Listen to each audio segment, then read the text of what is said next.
അങ്ങനെ ഗംഗാബലി പുഴയിലിടാൻ ഉദ്ദേശിച്ചിട്ടില്ല അവരെ.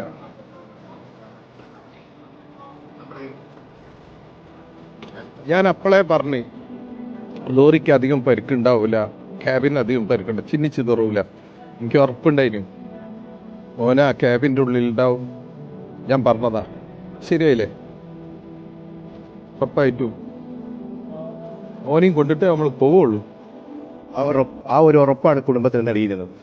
അതെ, അർജുൻ്റെ അമ്മയ്ക്ക് നൽകിയ ഉറപ്പ് പാലിക്കുന്നു. പാലിച്ച് ഞാൻ അവിടെ എത്തിക്കും.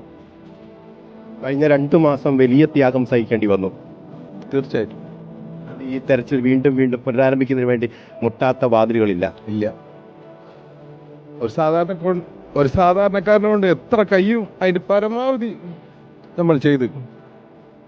ഒരു ഡ്രൈവറെ കണ്ടെത്തുന്നതിന് എന്തിന് നിങ്ങൾ ഇത്രയേറെ മുന്നോട്ട് ഇങ്ങനെ സമ്മർദ്ദം ചെലുത്തണം എന്നുള്ള ചോദ്യങ്ങൾ പോലും പലവട്ടം നേരിടേണ്ടി വന്നു.